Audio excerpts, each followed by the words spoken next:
G'day gamers, Gob here. Welcome back to Gob's Quickies. Now recently I started my redstone series and was telling you about some of the basic uses of redstone and how to use hoppers and droppers and dispensers, and I thought, why not expand that series into how to make some basic redstone farms. And that's what I'm going to do today. I'm going to cover one of the basic redstone farms, and the one we're going to look at today is a sugarcane farm. Now what I'm going to show you is a basic one. Okay, it's probably early-ish game. It's not going to use a huge amount of complex blocks. It's not going to use hopper mine carts or rails or anything like that. It's just going to be purely a early smaller farm which you can later on build upon, and I might even do another video later on to showing you how to expand it and make it into a huge one. But let's build it. Okay, now as you're looking at it here, this is going to be a basic module just with the 3 blocks worth of sugarcane.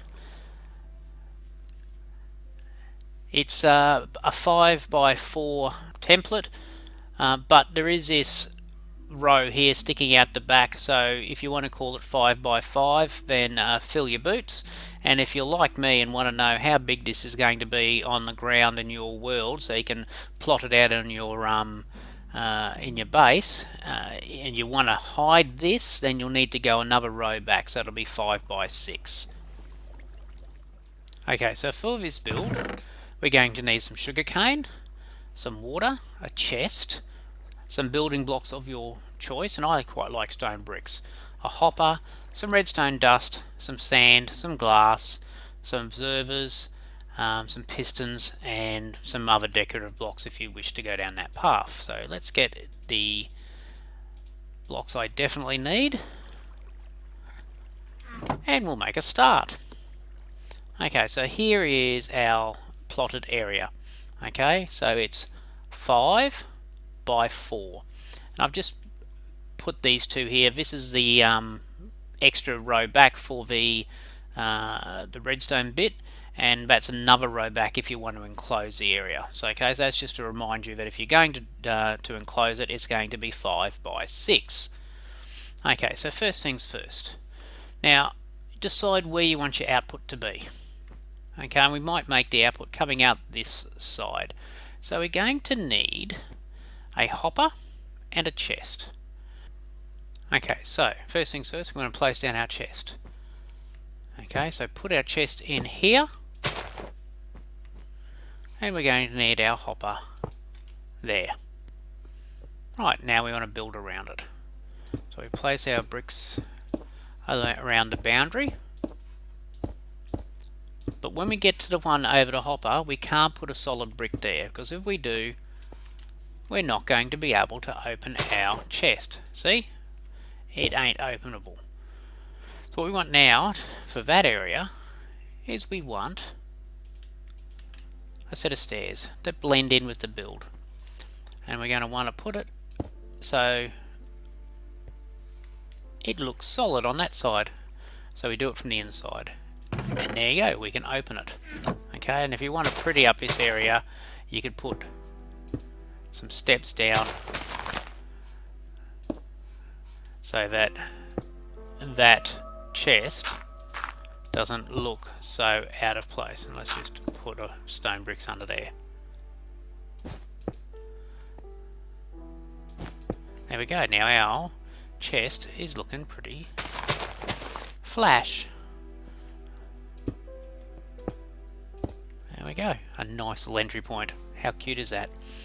Okie dokie. Now, what we want is our sand along that row there. Very easy.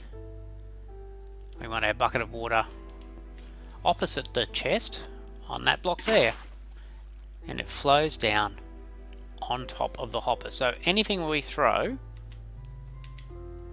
that falls in that water will get washed down and end up in our chest. Righty. Now what we're going to do is that's where we're going to plant our sugarcane. Now we don't want our sugarcane base block to get destroyed, because that's going to be one that's going to keep on growing, and it'll be growing forever then. Okay, and now sugarcane will grow up to 3 high. So that's the base, that's the second, and it'll go one more higher than that. So what we want to do on this second layer is place down our pistons. Okay, so you face the direction that you want the piston to go, so you face from the direction, I should say, where you want the piston to go, and you place the piston down. Okay, and now on top of the piston we want to put an observer. Now observers you place down from the direction you want the redstone signal to go. So you go, you got the little redstone dot on the back side of the observer facing back here, and on the side where we want it to observe, it's got the little smiley face looking there. So the idea is when the sugarcane grows, okay, so we've got the base there, it'll grow up 1, happy day, stays there, grow up 2, and when it hits that second spot, the observer will see it and go, haha, something's going in front of me, and it'll send a signal to the piston, which will whack the sugarcane at the second level and knock the 2 and 3 levels out, which will fall, and it will fall down and hopefully end up in the water stream.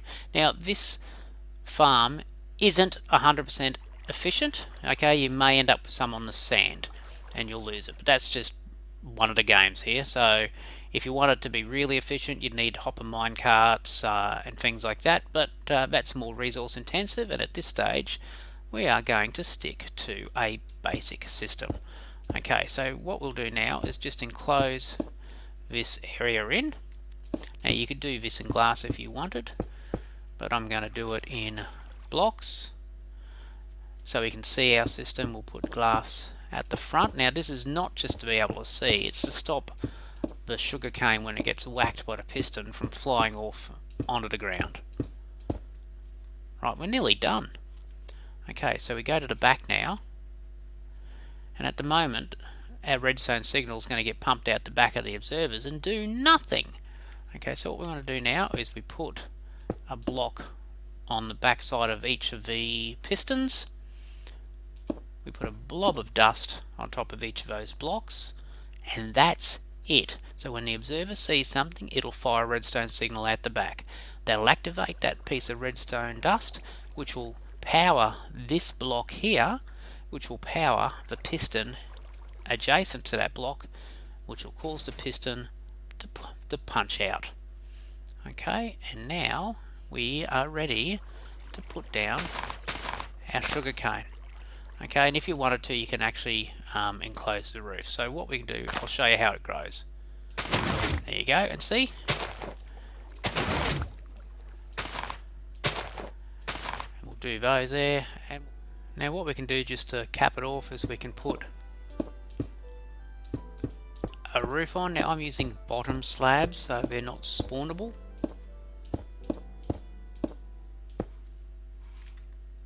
That looks pretty snazzy. Let's put a little bit of decoration down.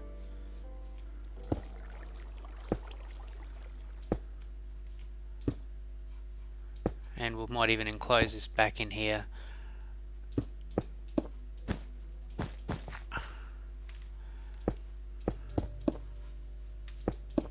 And if you're not going to fill in that area, I'd put some lighting in, but I'll fill that in.